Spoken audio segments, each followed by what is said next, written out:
What's up, guys? It's Chris. I'm here for another special edition, this time with my main man, Coach Bruno. Coach Bruno, man, he's got a backstory for you, and you guys are going to want to hear about this guy's life because it's really interesting. Coach Bruno, how you doing today, bro? Doing great, man. Doing great. He's trying to win the day. That's right. Win one day at a time, right? That's That's what right. they say. That's the easiest path.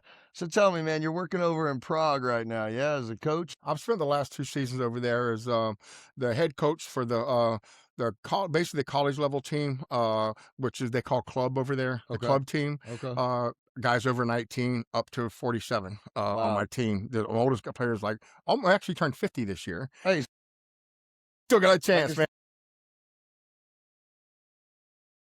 And on the professional team, which is the old kind of NFL Europe, which is called the ELF. I was the offensive coordinator for a year. This last year, I coached tight ends, and we tried to develop the guys around Czech Republic to bring them up to the professional team. So I coached 2 teams there. I have a 3-month season with the college team, club team, and I have a 3-month season with the professional team. and the professional team is the Prague Lions, same name, and same that's what's name. confusing. Okay, Yes. awesome, Yep. awesome. So how in the world, well, let's talk about where you came from and how you started out your journey and then how the heck you ended up in Prague and what the process was to get there because let's be honest, I don't know anyone else who started over here and ended up in Prague coaching professional football. So let's talk about the story. Like Well, let's find out how you got there. Well, if you told me as a kid I would be anywhere in Europe, or in fact, if I'd be anything I've done, I thought you were crazy. I was born in a little small town up there where J.D. Vance is from, in Welch, West Virginia, McDowell County, which is the poorest county in the United States of West America. Virginia, huh? Yeah, wild and wonderful, West All right, Virginia. all right. Mama had me at 16 years old. Okay, yeah, that's about Still, standard up there. we tried to figure out who my daddy was up until last year. My son found him. Okay, good. Honestly, Okay, God. good. How's So, he doing? he's not alive with us anymore, but I have brothers and sisters I just met for the first time in my life at 53 years Oh old. man, that's And crazy. it was really That's cool. crazy. Family Yeah, reunion. he did. Didn't Well, know. a couple years ago, my fiance passed away. She had some mental health issues and through suicide, and it was really shocking for me. And so that's kind of why I ended up going to Europe. But to back up a little bit before that, uh, it's just my son was worried about me, so I had no idea. But when I left and went over there, I said, "Son, you're all I got." Yeah, Yeah, you got. I said, I "You're, got you're you're all I got." I said, "So you be safe and don't get hurt, because if something happens to you, we're through. There's no more Bernowski's on the That's male right. It's side." the end of the And line. and so he went on ancestry.com. I had no idea, and went through all this stuff and found out who my father was, and then also found my brothers and sisters. He contacted them, and they had the big Thanksgiving reunion for me when I got back from Europe. Amazing. So tell me about your life prior to finding out you had a whole family. Well, anyways, I'm saying that because it kind of goes back to how I ended up there. My background. I was in West Virginia, and my grandmother was basically raising a house full of kids on her own, and my mom was the youngest, except for me. So basically, she raised her 5 kids plus me Wow. up there. But about the time I got 6 years old, my mom met a guy from Florida, moved to Jacksonville. So I moved to Jacksonville, and grew up here. That didn't last very long. I think it lasted a year or two, the marriage. But my mom stayed and started bartending around Jacksonville, and we went apartments to apartments and about every Section 8 housing in Jacksonville. Really? I was from west side to the north side and Oh back boy. and forth. I was treetop apartments. I was in treetop apartments. I heard we are moving to the south side. I said, "Yeah, I moved to the safe side, right to Emerson Arms," which was even worse. I had the pleasure, I guess you could say, of living off of 103rd out there in Bent Creek, Okay. which is a really nice place. But on 103rd is not a good idea. That was Right. a long drive down 103rd to get out there. So And, as my story goes on, I'll tell you what I thought was like the curse of my life. Like, I was always a new kid because I was going to different schools every year. Mom had some issues, and she was in and out of jail, and a lot of times I was in and out of ward of the state, and yeah, back and forth.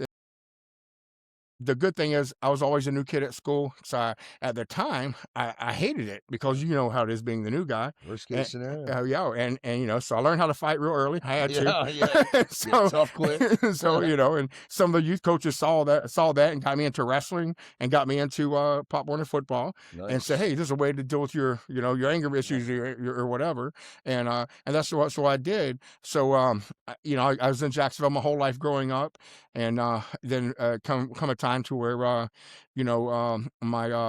mom went back out to the prison, and I was, raising my little sister alone for a minute, and then state found out and all that came in, and we had different dads, so she got to go live with her grandparents, and Gotcha. and I got to go That to whole I got to go to Baptist Home for So, Children. needless to say, you come from that privileged white upbringing that That- we all hear about so much, huh? well, it's kind of funny because my nickname was Super Cracker because I was the only white kid on the team.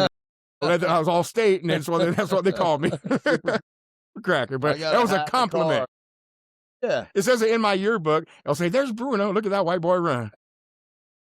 That my son goes, "Dad, is that racist?" I go, "No, son, it's a compliment."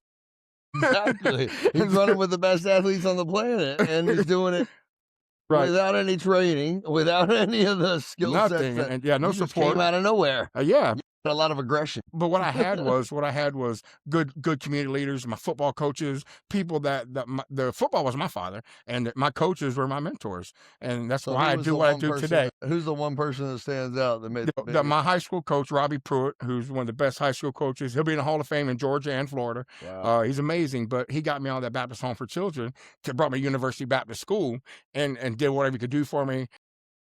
Totally took care of me, got me to UC, which was a private school, taught me about God, got me in church, changed my life, got me a Wow. scholarship to college.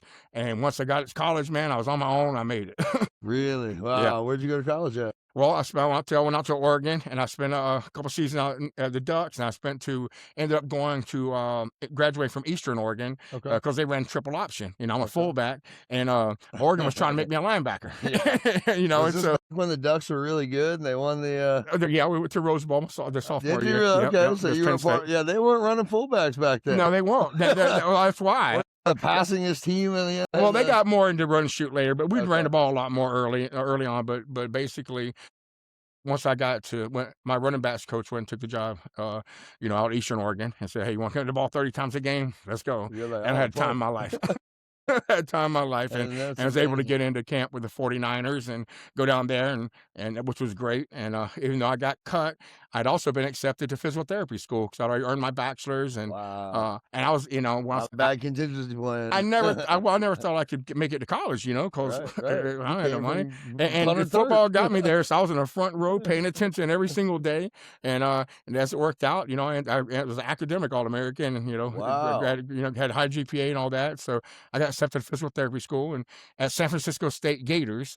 Really? Yep, That's what they're called? and I had a choice: do you go to camp with the 49ers, or do you go there? I said, well, I'll go to the 49ers, make a little bit of money. I might make it. If I don't, I'll just go across the street to Right. the Gators. Well, I got cut, and once I got released, I called over there, and they're like, no, that's not how it works. We have a waiting list a mile long. You've already been replaced. Reapply next year. Yeah, and basically, Good theory, but it didn't work out. didn't work out. And next year they said no.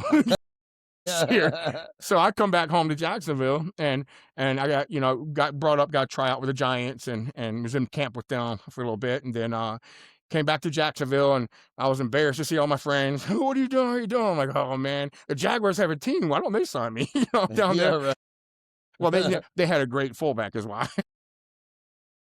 If my calculations are correct. Right. So I was still trying to play. So I went around, played. I was with the Jacksonville Sharks for a little bit, and I started.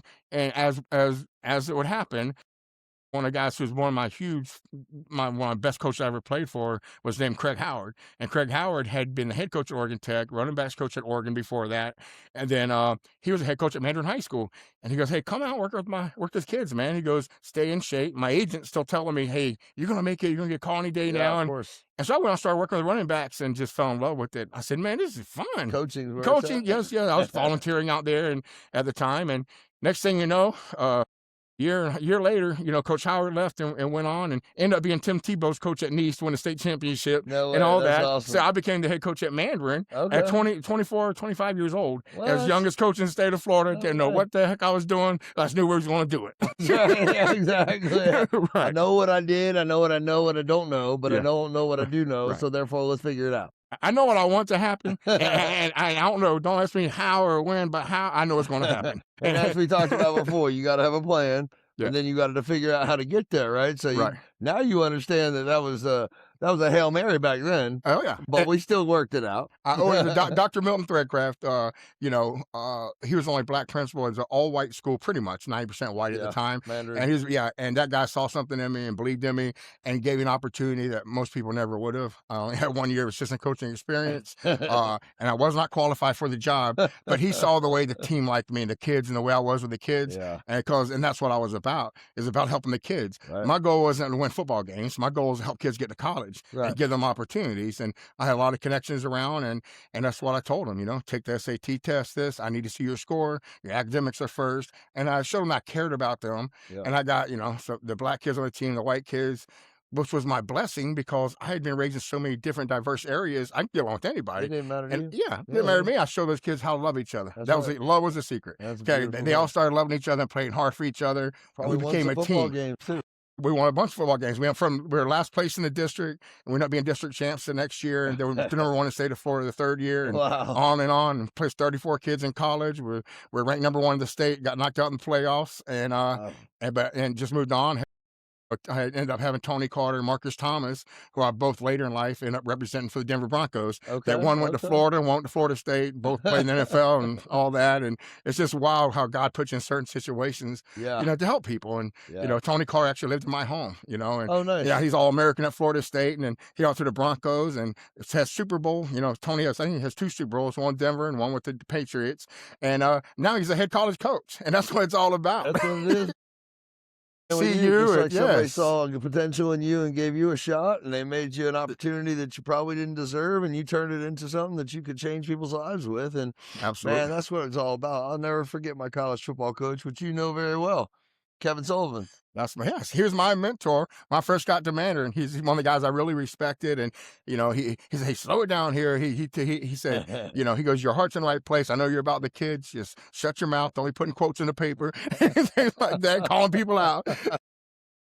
And what's interesting is, yeah, Kevin Sullivan was your coach in high school, and he's my mentor.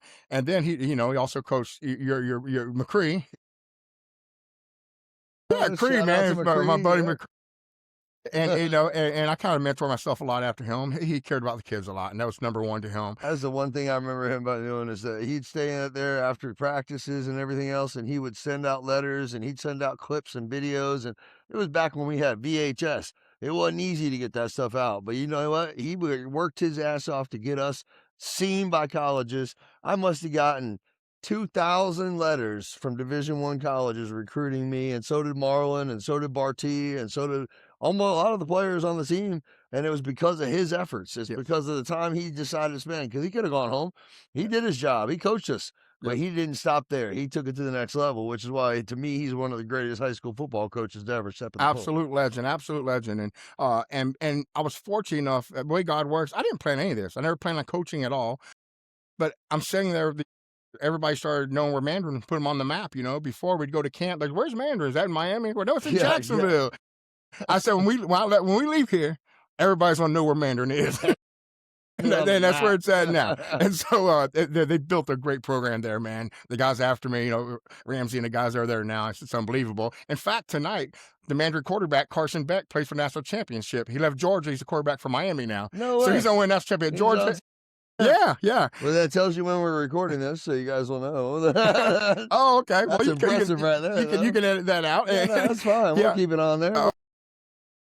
Nothing made me happier because, we got knocked out in the playoffs and I was there, but we laid a foundation for something great. Yeah. And it's gotten, man, better and better. And they're perennial national rank now. But when I went to, when Bobby Ramsey came there, he had just left coaching Derrick Henry at Yulee.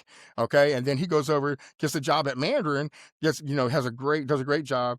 And he's playing for the state championship game. So I went down, me and Tony Carter, so we got to go see these Mustangs down in Orlando and watch them win. I said, that kid is going to be a first-round draft pick. I called it Mandarin High School, Carson Beck. You watch it. And sure enough, man, he sure has Playing done for it. the national championship. And he's going to be a first-round draft pick. And he's got gonna go $6 to million the top. to transfer from Georgia to Miami for NIL, name, image, likeness deal. So it's amazing the market out there for that.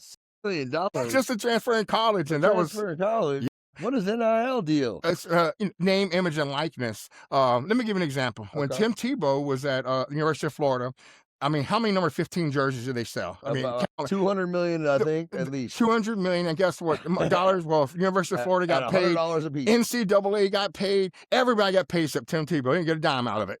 And, that's not fair. And as it goes on, that you now players can in college be paid off their name, image, and likeness. Okay. Okay. And so now it's a totally different market. So that's a new thing because you used to not be able to make money in college, right? Can't, but now the NCAA, all the lawsuits went. The Supreme Court ruled that no, that you must Somebody play. should be pay giving players. them a piece Yeah. of the action. Yes, right. Now, is that a definable piece of thing that they make them do right away, or do they need some like guidance on that Well, situation? they need guidance, but there's so many. A lot of the guys are in the.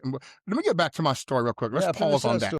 Okay, let's get back to it. How I know this was so when I left Mandarin High School, I had some success. So I'm sitting there. All of a sudden, there's colleges from all around the country come to recruit my players. I met Lou Holtz. I met Steve Spurrier. I met Bobby Bowden. I met all the coaches there were heroes to me. I'm like, this is great. I'm sitting there. I'm thinking, and then they start coming in and saying, "Hey, man, you're doing a great job here. If you ever want to move up to college, give me a call." I'm like, what?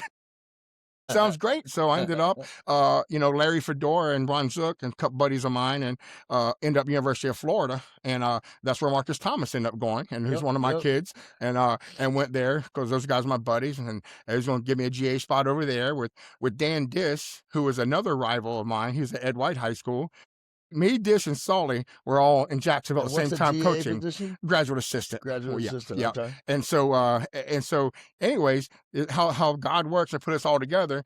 Dan Dish, who is the guy at Ed White, got the job at University of Florida with Zook, who's friends. Okay, and so I ended up going to Middle Tennessee instead. And at Middle Tennessee State, we play Dan Dish, and the Florida game was week 1 in the swamp. No way. Like, here we So you had to say, I remember that season they played out there. We were all like, where? Middle Tennessee State, what? That was a fun experience, and That's a Dan and I good time. connected and all that. And as the way things work, guess who hired me in Europe? Dan Dish. He's my general manager. Yeah. Honest to God, many years 20 years later,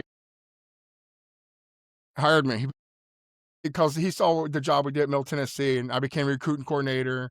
And we only had 19 scholarships, and we signed 14 guys out of Florida. And as the article says, Florida's 14.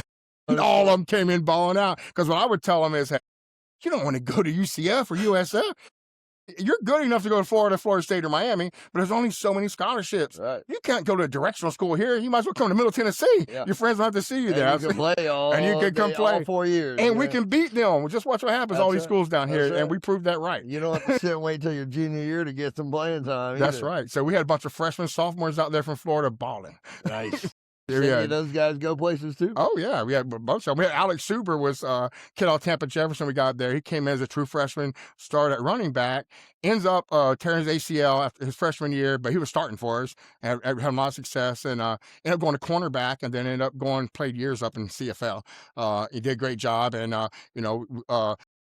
there was special. We had all over the state. We had Bobby Williams out of Rains High School in Jacksonville, came in and started right away. Incredible freshman, and a tight end named Chicola out of the Bowl School came up there, and then and from all around the state, man, all those guys just did good, and we had a lot of success with them. It made Tennessee real popular. Middle Tennessee, we're the state champs with them because here's how we say that. Okay, well, that year Vanderbilt beat Tennessee.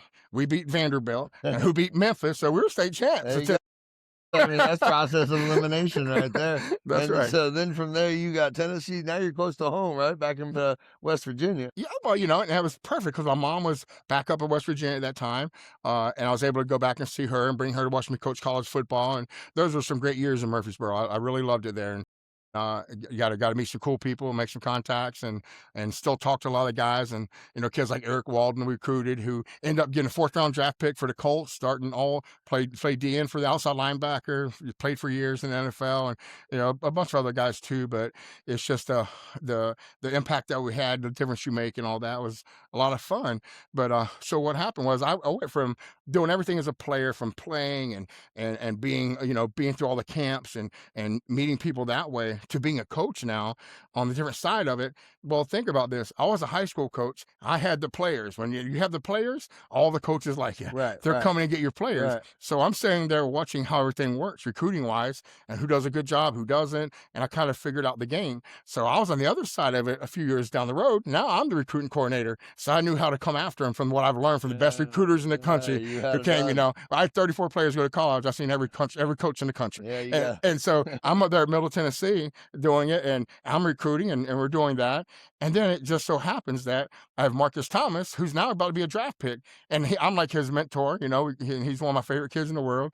And I get up there, and he calls me and he says, "Coach, I need you."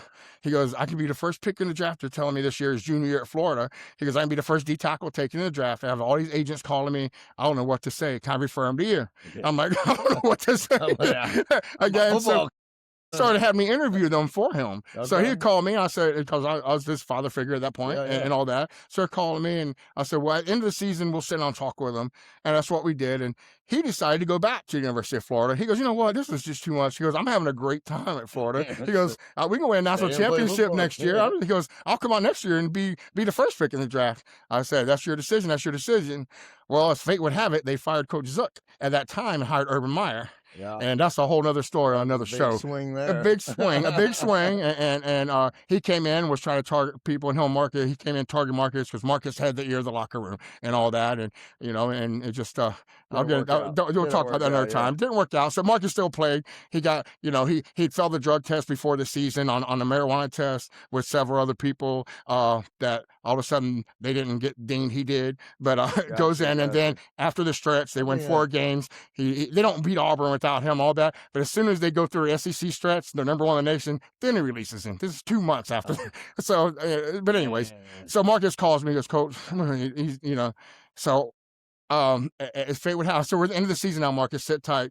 I said, "I'll get back. We'll interview agents. You'll be all right."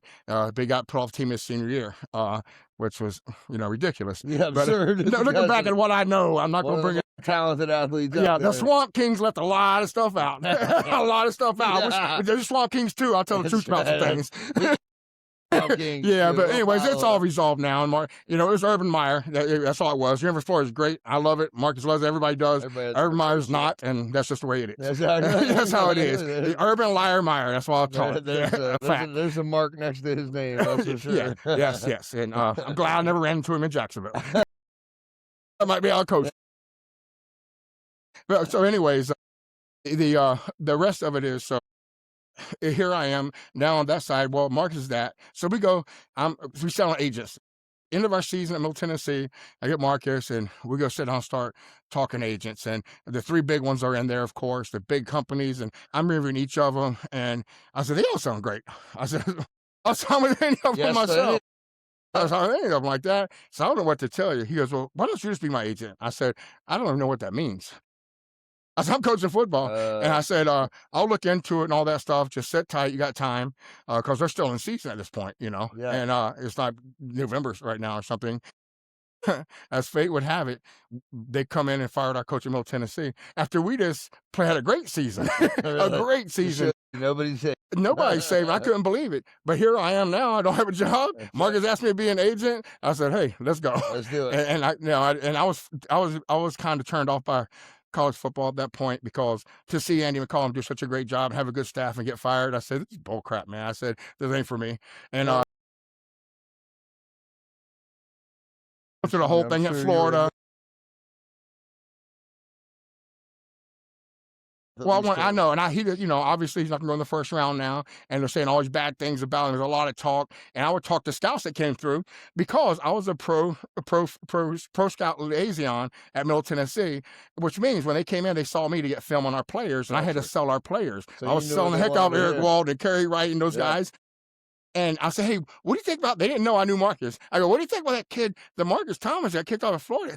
They go, "Oh man, Coach Meyer said he's a terrible guy. You don't want him. He's a cancer of your life." I said, "Really? Let me tell you the truth about him. I coached him in high school, and that's why I was being his agent right then. Just didn't know it. So I was selling that whole year, and so as it happens, I applied to NFLPA certification, which was very hard to get. Went through the whole thing, ended up passing the exam, and got certified. And Marcus was my first client. Well, then he got me 3 other Gators. Got almost a D line from Florida that year. And then next year, Tony Carter was coming out of Florida State. Tony lived in my house in high school. Yeah. Well, then I had 4 Seminoles. So I had 4 Gators, 4 Seminoles, and all these draft picks. Didn't know what the heck I was doing at first. Figured it out. You go up there with him, put the hat on and everything. All of that. We had our own draft party, so we get paid. That's Yeah, all that. amazing. Yeah. It was great. Had some draft picks and had a great time. But mostly, I had that relationship with my players. Yeah, that was my position guys, Yeah, and I'm fighting for them. A lot, man. They gotta trust you immensely to be able to put that kind of pressure and control in your life. I mean, Yeah. that means you made a big impact in their world because they obviously came to you when the time was biggest decision of their life right there.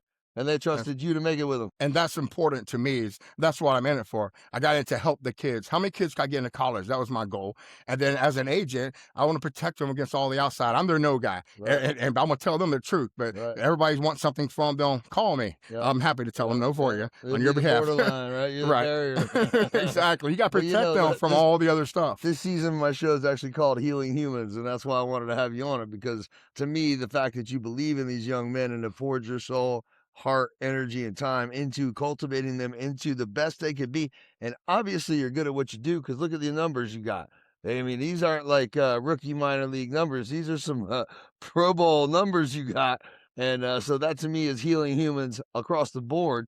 So on behalf of me and everyone else out there who cares about the young men coming up, thank you for what you've done. Now, please tell me more about how you ended up in Prague.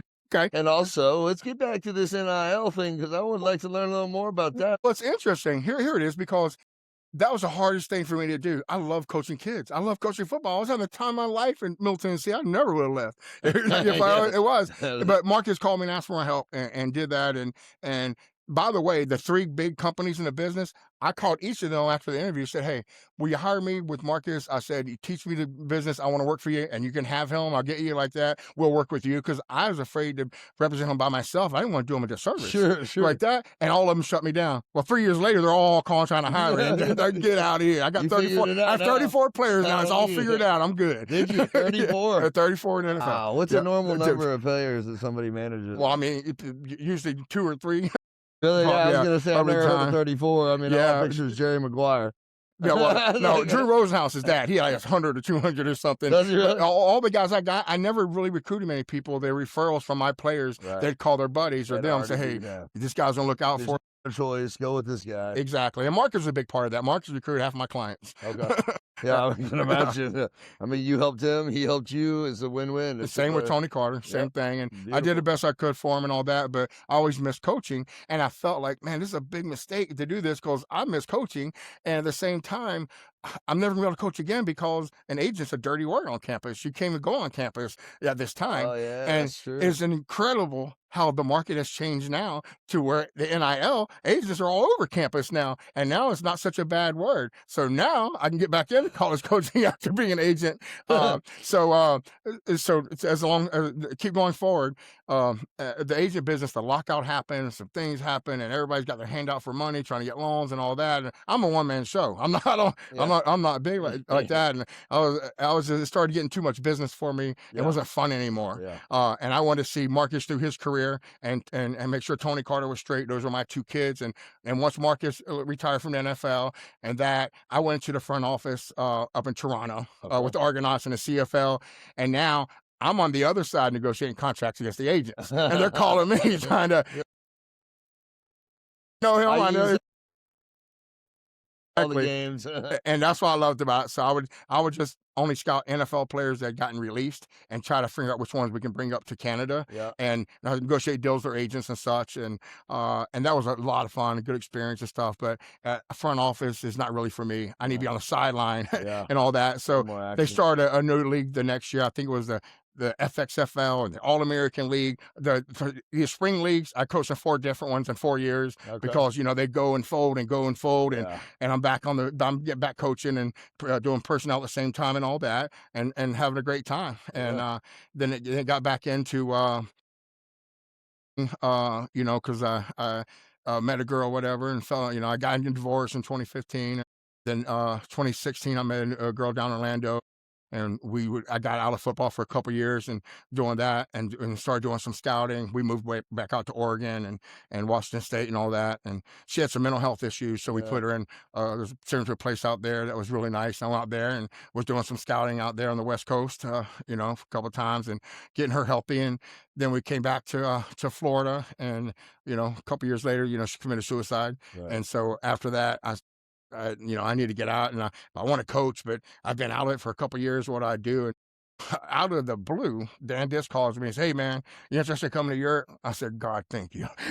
Yeah. Yes, I am. Yes, Yeah, yeah. and it was very healing for me. I got back out there, and the club team.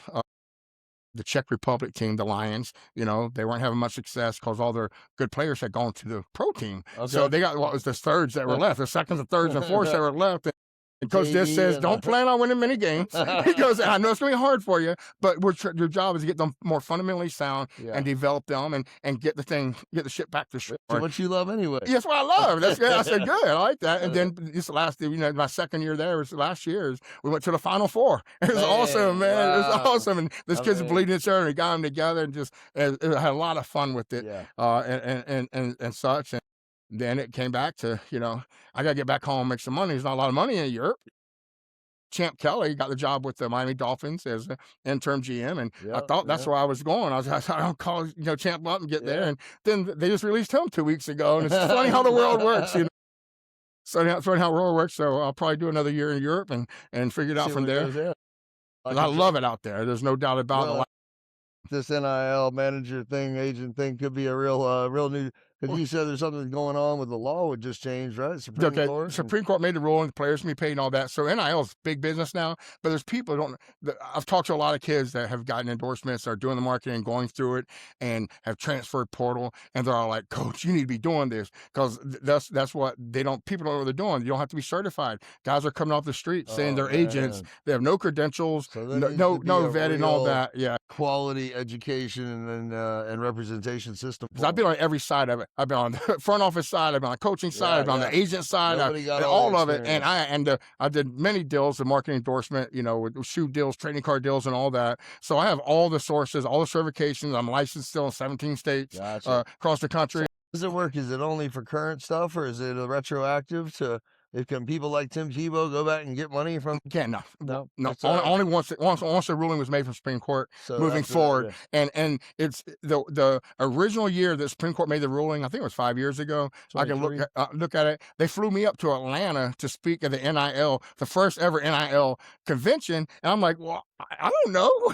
Nobody, but show me that nobody knows. Yeah, And I figured I knew more than a lot of people. And I was like, maybe I should do this, but it just, it didn't happen. I went up going to Europe, and I said, I don't want to gotcha, get back into that side of it. I want to coach ball gotcha. and heal. I want to heal from Amy's death. Yeah, You yeah. know, that, Well, that and was a that was change of very pace, traumatic. Yeah. change of environment. And it was good for me, and Yeah, I'm healed now. And I'm yeah, good. yeah, yeah. No. Now I'm ready to jump forward. So Now we right got now some options. there's gold in the streets, and there's kids that need help That's and what's need to be up there. protected. So I think I'm gonna jump in and start doing some NIL stuff, Nice. even if it's at the off season and consulting and just helping the kids out Yeah, yeah, and helping them absolutely. make money and protect them. I think that's a beautiful thing, man. I'm all about it too. That's my whole passion in life. And as you know, I mean, it's important to me that we end the suicide epidemic that's going on in America amongst veterans, but also just suicide in general, because there's never a reason for it. No matter how depressed you are, no matter how much there's bad things happening in your life, there's always something you can be grateful for. And that's what I try to get my message across to people is that, you know what, an attitude of gratitude is going to keep you alive and is going to make sure you enjoy this world the way you're supposed to. But I also have depression, and I'm telling you that from someone who is disabled for depression. But I literally have to wake up every day and fight that battle inside myself to either look at things from an optimistic standpoint of I'm grateful, because you can't be sad and grateful. It's not possible. It's like having anxiety and breathing slow. You can't do Wow. it. I like that analogy, and that's good, and it's very interesting because I protected my son his whole life, because of my childhood. I was make sure that my daughter, my son didn't see any trauma in their life. They're so protected, and they got all the way through. My daughter graduated high school. Now my son's a senior in high school. I had him, had custody of him, and he has to see the most traumatic thing you could ever see is somebody kill themselves in front of you. Yeah, You know, that's there's, and I was like, I thought, man, like, and then damn, a week later, Hurricane Ian hits us and wipes out our whole everything, man. She just died. Hurricane Ian, it's his senior year in high school. new We're in beginning. Fort Myers, like, and I'm just worried about protecting him. And I felt like, man, I'm the worst father ever. Look what I put the Well, position I put him to in. be fair, you can control what someone else does, nor can you control when the weather does. So But that's yeah, not fathering. that's That's how I felt at the same time. So, yeah, and yeah, we're I stranded understand. 19 days, man, and Okay. we're sitting there every day. I said, we're going to survive, son. Yeah. And I said, God, thank you so much. My son must thought I was crazy, and I was in a little mental breakdown a Yeah, little bit. yeah. I guess I I might was, have been a little crazy. but how is the way I was brought up? I'm comfortable in adverse situations, Yeah, chaos. I'm very comfortable in it, no yeah. problem. And I get there and say, hey, we're gonna survive, son. You look at me. I guarantee you. If nobody else makes it out here, we're gonna. I That's say you watch, right. and it gave me an opportunity to show my son who I am. They're not going That's to knock right. us down. We're That's going to get right. through this. And That's even right. after that, and building back up and going to Europe and getting my life back into coaching and all that, I showed him that, hey, you get knocked down in life, man, you can get back up and fight. If somebody knocks me down, I'm coming back up. I promise you. That's all it takes, right? It's like fall down 7, get up 8. Yeah, You win every time. yeah, and Well, it thanks for was it, telling me. and it was his senior in high school. And here's something I can never get back. And there's a blessing in disguise in every tragedy. And this was it. I got to spend 18 months with my son every single day. We went over to Wekiva Falls and out with a camper, and just we're out in the woods every day, man. We're around good people and we're fishing, hunting What every a day. blessing, That was man. our What a therapy. And we blessing. sat there and just kind of checked out from the world around us. I had no phone or nothing. Blessings. And we did. I never in the world could get that time with my son at that age. He graduated high school. His school got wiped out, so he had to do last semester, online high school. Right, right. Goes back, graduates a 4.32 GPA. Okay, and gets scholarship. And Daytona State. He's in cybersecurity. He just got his AA degree, so he's in school doing good. And as soon as I got him at college after those 18 months, once he checked in, I said, all right, I can get back to my life. And I went over to Europe and kind of is where I'm at now. Nice, man. What a great story, and what a great time for you and your kid to have that. I mean, that is priceless. Those memories are worth their weight in gold, and I know you Absolutely. value every single one of them. And I mean, man, I tell you what, the NIL thing does sound like somebody needs to come together. So maybe we'll get together on that and make some stuff happen because I certainly want to help the young men. And I think it's wrong that people have been taking advantage of these athletes for so long because I played at USC when Lou Holtz was there. And Oh, Lou there's Holtz was our coach, and so I'd go locker room with Lou Holtz and all the meetings, and I got to know him a little bit, and it was amazing at that point in time how many athletes on our team were selling buku jerseys, yeah. buku You had everything good players with then. their that year that was the year we went from 0 and nothing to Yeah. 7 and 0, and they were tearing the goalpost down every game. Interesting enough, I was my there. first player I signed into college as a high school coach was Oris Lambert and Salute Holtz in South Carolina. Yep. Yep. And he went That up was there the and had year. loved South Carolina. Year there was the year they went from 0 and whatever to 7 and 0, and everybody was like, "What the I came up and spoke at their clinic that spring with Coach Holtz. really?" Yeah, absolutely. I was probably there. Small world. Small world. So anyway, yeah, man, I got the same passion as you, so we'll have to look into that NIL thing. But it sounds like you Well, got the a thing lot of is, good I've stuff got going players on. too that have been through this. Like Marlon McCurdy. Yeah, I mean, yeah, he's been through it. A player, he's fresh out. He coached in NFL. yep, He understands it. He cares about kids. He's passionate. yep. And Marcus Thomas, other guys that they want to help kids. Right, And right. so we got the guys we put together, and we can make something happen with this. And that's something we talk Good about off idea. air. It's a good But idea. it's a good way to help kids for sure. And there's plenty of money to be made in as well. Well, and outside of that, you're also working on another project, right? That involves something pretty cool that we took pictures in Well, last yeah. night. Well, I'm always having to. I don't know what it is, but let me rewind real quick. I'm always helping kids. I've never cared about myself. What different? All I care about is what difference do I make in this world when I die. Is the world a better place for me being in it or That's right. worse? And That's so, I've done some stupid things. I made some mistakes, but if I see But God one day, overall, when I see God one day, I'll say, God, what about when I it was better when how I many left. kids did I help? Yeah. And I believe you, Jordan. You forgive me and all that stuff. And that's the other main thing I got a chance to do was get my son back in church. He got baptized and Nice. through all this stuff. And we got church and started. He got saved, and it's just been great. And trying to put God first and have faith and family, faith, family, and football. That's what it's all about. Right. Yeah. And so now that I'm home in the off season, 6 months, I have to have something to do that can help kids. So Sure. we started this little project. A friend of mine from church, it's my life group, and it's called it's Bring the Hat, which means we're going to teach. It's about being a good father. It's about being a good husband. It's about waking up every day. But I tell my teams, we break it down. We're going to be the most physical team. We get out there, we're going to bring the hat. And we're going to break it down. Bring the hat on three. One, Nice. bring the hat, right? Nice. So now we have this other project, in other words, bring the hat in life. And what it is what are you going to do to be a good father? What are you going to do tomorrow? What are you going to do every day you get out of bed to win? You got to bring the hat, just like in football. Right. And that's what this is here. Is these hats? I'm gonna give you one of these too. Nice. This right here is the original Bring the Hat from a crypto coin project that a buddy from church has, and as a dog with hat is what it is. Okay. And they went in, they were like 100K the first time, made a lot of money, and this time the hat stays on. So they're putting the hat on, boom. I'm gonna give you a hat so you can bring. I know you bring the hat every day already. Awesome, man. Yeah, And I'm also gonna give you a little beanie here from Prague Lions, out there in Europe. fantastic, man. And when you come out Appreciate it there, very much. Yeah. yeah, Oh, we could use the beanie too. It's a little chilly out here tonight, huh? So we have to put that on. I absolutely, man. appreciate it much. And yeah, man, what a great cause. What a great concept. Yeah, it's just everything you're doing is in alignment with exactly what I wanted this season to be about and the people that I meet. So I don't think anything happens by chance. I know this was a God's gift to us as well as to everyone else who gets to watch this show and episode, because certainly you guys know now that when I said Coach Bruno has an interesting story, that we weren't lying. This was a real. Now, let's just recap real quick, okay? West Virginia, Florida, Oregon, back to Florida, back to Oregon, Tennessee. then we had back to Canada, and then over to Prague, back to Florida. Coach Bruno's global. International. He's international. This guy's been all, but he started out in West Virginia. Let's start with that. Okay? West, my God, He Virginia. might be the most successful man come out of West Virginia. Or JD Vance is now. We found on Ancestry, he's my cousin from the same small town in West Virginia. That's where it is. Maybe they're on a roll. Well, thank you so much, man, for being on the show. I really appreciate it, and the awesome gifts. Let's Absolutely, do this brother. thing, brother. Hey, man, let's do God's work, man. Let's do God's work. Absolutely.